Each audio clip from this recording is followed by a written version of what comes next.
Assalamualaikum warahmatullahi wabarakatuh. Selamat pagi, teman-teman.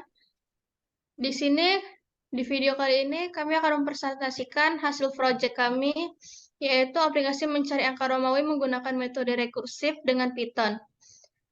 Anggota kami ada Raden Muhammad Fatur Rahman, dan saya sendiri Angelita sebagai moderator, dan juga Muhammad Ilham.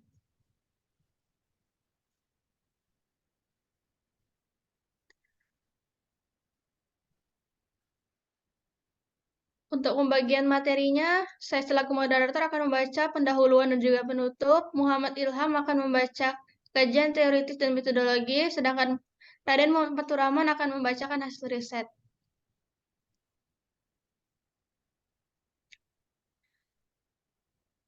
Latar belakang dari proyek kami kali ini yaitu metode rekursif adalah salah satu metode dalam dunia matematika dan pemrograman di mana definisi sebuah fungsi mengandung fungsi itu sendiri. Metode ini membantu untuk memecahkan permasalahan menjadi kategori permasalahan yang lebih kecil lagi. Dalam beberapa kasus, fungsi rekursif bisa lebih mudah dipahami dan sederhana daripada solusi iteratif. Maka dari itu, penggunaan fungsi ini dapat membantu mengurangi jumlah kode yang dibutuhkan serta memudahkan untuk dibaca. Sebenarnya tidak ada cara khusus dalam pendeklarasian fungsi rekursif karena rekursif hanyalah fungsi biasa, sehingga akan menjadi fungsi yang sama saja apakah rekursif mampu mengembalikan sebuah nilai atau tidak. Hanya saja terdapat perbedaan dalam fungsi ini dengan yang lainnya, yaitu memanggil dirinya sendiri sehingga terjadi suatu perulangan. Yang kedua yaitu tujuan. Oh, sorry. Yang kedua, rumusan masalah. Adapun rumusan masalah yang akan dibahas adalah mengenai mencari angka Romawi menggunakan metode rekursif. Tujuannya yaitu untuk mencari angka Romawi menggunakan metode rekursif. Selanjutnya akan dibacakan oleh Muhammad Ilham. Baik, terima kasih. Selanjutnya, yaitu kajian teoritis. Yaitu rekursif berarti bahwa suatu proses bisa memanggil dirinya sendiri. Rekursif adalah kemampuan suatu rutin untuk memanggil dirinya sendiri. Dalam rekursif sebenarnya terkandung pengertian prosedur dan fungsi. Perbedaannya adalah bahwa rekursif bisa memanggil ke dirinya sendiri, tetapi prosedur dan fungsi harus dipanggil lewat memanggil prosedur dan fungsi. Rekursi merupakan teknik pemrograman yang penting dan beberapa bahasa pemrograman mendukung keberadaan proses rekursif ini.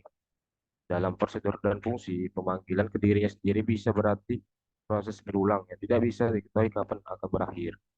Dalam dunia programan, rekursi diimplementasikan dalam sebuah fungsi yang memanggil dirinya sendiri.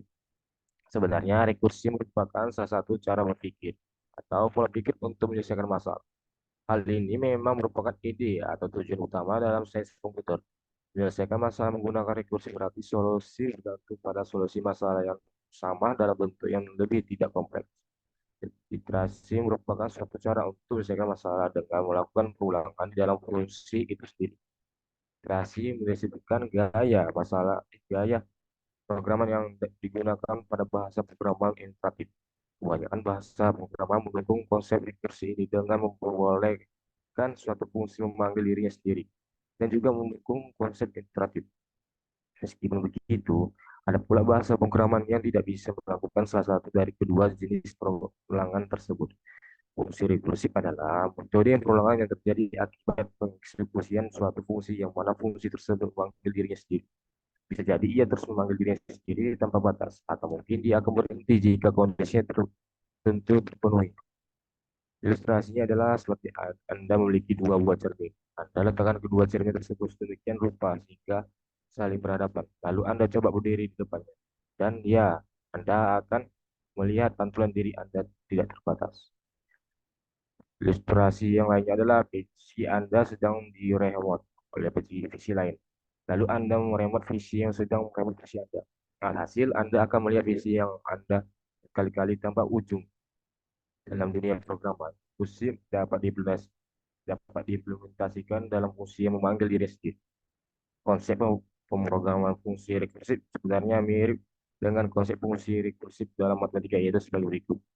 Pertama, menentukan kasus metode atau kasus dasar di mana pemanggilan rekursif tidak lagi diperlukan karena solusinya sudah diperoleh atau basis. Kedua, menerapkan suatu langkah untuk menggiring kasus kompleks ke kasus penyebabnya dengan metode yang mencerminkan fungsinya. Recurrence. Selanjutnya tentang metodologi, yaitu berikut ada langkah-langkah metodologi yang dapat digunakan untuk membuat aplikasi mencari angka ramai menggunakan metode rekursif. Pertama, analisis kebutuhan. Identifikasi kebutuhan aplikasi, sepertinya kemampuan konversi angka Romawi antar muka pengguna yang intuitif dan kemampuan validasi hasil konversi, dan juga tentukan platform atau lingkup pengembang yang akan digunakan. Dua, rancangan algoritma rekursif. Merancang algoritma rekursif untuk mencari angka Romawi. Aturan konversi angka Romawi harus diterapkan dalam algoritma ini, seperti aturan penggabungan digit dan aturan pengurangan. Pastikan algoritma dapat memecahkan masalah menjadi submasalah yang lebih kecil hingga mencapai basis kasus yang dapat diselesaikan secara rekursif. Tiga, implementasi algoritma rekursif. Implementasikan algoritma rekursif dalam bahasa programan yang dipilih jika struktur program memadai untuk menjalankan algoritma secara rekursif dan mengatur parameter masukan serta nilai pengembalian. Dan terakhir, validasi dan pengujian. Uji aplikasi menggunakan berbasis kasus uji, masuk angka Romawi dengan digit tunggal maupun kombinasi digit yang kompleks. Verifikasi bahwa hasil konversi yang dihasilkan oleh aplikasi sesuai dengan aturan konversi angka Romawi yang valid. Pastikan bahwa aplikasi dapat mengatasi input yang valid maupun invalid dengan memberikan pesan kesalahan yang sesuai. Dengan mengikuti metode ini, Anda dapat membuat aplikasi yang menggunakan metode rekursif untuk mencari angka Romawi akan efisien dan akurat. Selanjutnya kembali dengan moderator. Baik, terima kasih penjelasannya Muhammad Ilham. Materi berikutnya tentang hasil riset akan dijelaskan oleh Raden Muhammad Faturrahman. Pada Raden Faturrahman, saya persilakan.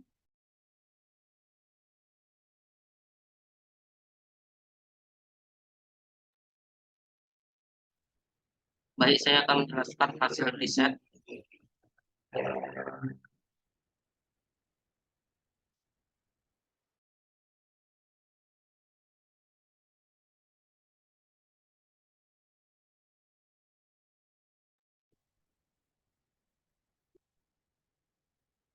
Import Romawi.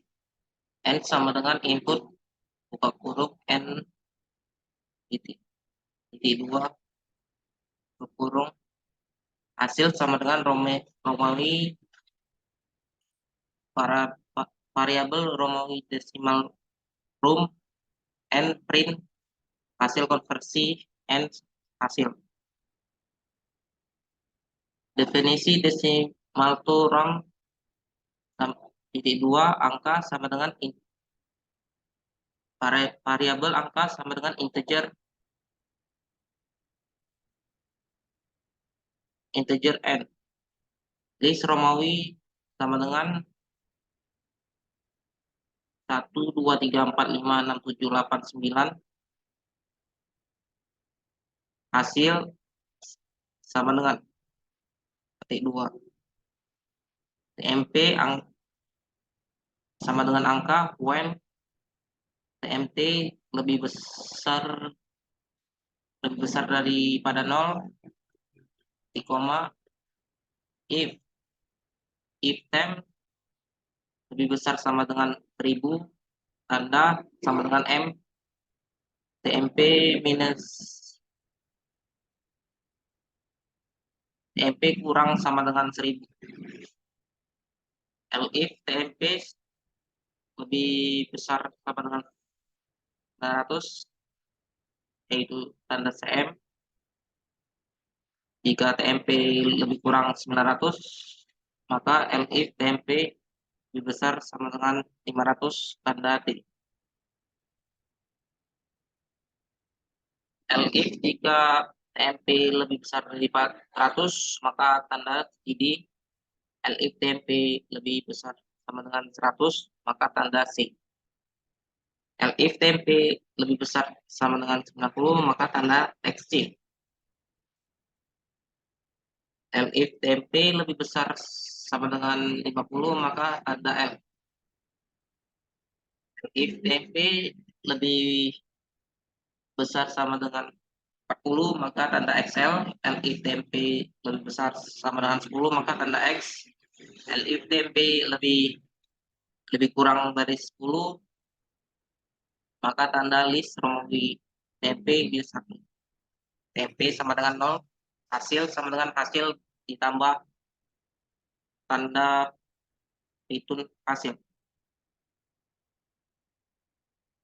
Maka di perkodingan kita masuk ke N, masukkan nilai yang mau akan kita cari yaitu 8, maka hasil konversinya yaitu konversi dari 8 yaitu PII.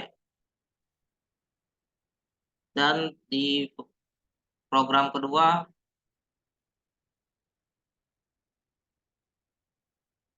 kita masukkan bilangan aslinya yaitu 6583, maka hasil konversi dari 6583 sama dengan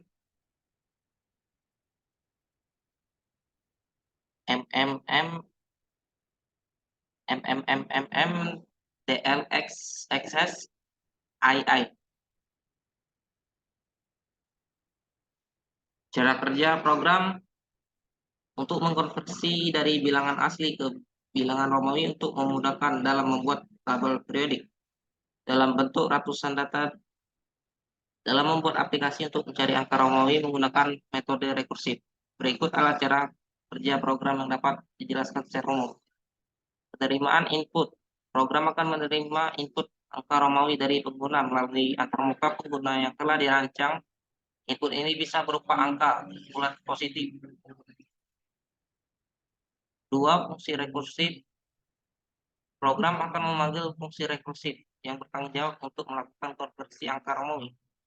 Fungsi rekursif ini akan memiliki parameter masukan berupa angka Romawi yang akan dikonversi dan akan mengembalikan angka Romawi yang sesuai. 3. Basis kasus. Dalam fungsi rekursif akan ada basis kasus yang menjadi titik terminasi rekursif. Basis kasus ini adalah kondisi ketika angka Romawi yang diberikan mencapai 0 pada titik ini. Fungsi rekursif akan mengembalikan angka Romawi kosong. 4. Pemecahan masalah. Jika angka Romawi yang diberikan belum mencapai 0, fungsi rekursif akan memecah masalah menjadi sub-masalah yang lebih kecil. Hal ini dilakukan dengan memisahkan digit pertama dari angka Romawi dan memanggil kembali fungsi rekursif dengan angka Romawi yang tersisa. 5. Output. Program akan menampilkan hasil konversi angka Romawi kepada pengguna melalui antarmuka pengguna yang telah dirancang. Pengguna akan melihat angka Romawi yang sesuai dengan mereka berikan. Dalam implementasi nyata, diperlukan struktur program yang mendukung rekursif seperti pemanggilan fungsi rekursif dan penanganan basis kasus dan kondisi terminasi. Penting untuk memperhatikan aturan konversi angka Romawi yang valid dan memvalidasi hasil konversi untuk memastikan keakuratan dalam program yang akan dikembangkan. Cara menjalankan program yaitu klik file main PY, klik file main Python, lalu cari angka bilangan asli yang mau dikonversi ke Romawi. Saya balik kepada moderator. Baiklah, terima kasih penjelasannya untuk Naden Muhammad Fatur Rahman. Selanjutnya saya akan membacakan penutup dari proyek kali ini. Kesimpulannya yaitu membuat aplikasi mencari angka Romawi menggunakan metode rekursif membutuhkan pemahaman yang baik tentang rekursif dan aturan konversi angka Romawi. Dengan mengikuti langkah-langkah metodologi yang tepat dan menguji secara menyeluruh, kita dapat menghasilkan aplikasi yang efisien dan akurat dalam mencari angka Romawi. Namun, penting untuk memperhatikan bahwa penggunaan rekursif harus dilakukan dengan hati-hati. Dalam beberapa kasus, rekursif dapat menghasilkan kinerja yang buruk dan menggunakan terlalu banyak memori. Oleh karena itu, perlu mempertimbangkan efisiensi dan batasan yang terkait dengan penggunaan rekursif. Saran dari kami, demikian makalah yang kami buat ini. Semoga bermanfaat dan menambah pengetahuan para pembaca. Kami mohon maaf apabila ada kesalahan ejaan dan penulisan kata dan kalimat yang kurang jelas, dimengerti dan lugas. Sekian penutup dari kami, semoga dapat diterima di hati, dan kami ucapkan terima kasih yang sebesar-besarnya. Baiklah, demikian presentasi dari kelompok kami. Mohon maaf apabila ada kekurangan. Kelebihan dan kekurangan kami mohon maaf. Bila taufiq wal hidayah. Assalamualaikum warahmatullahi wabarakatuh.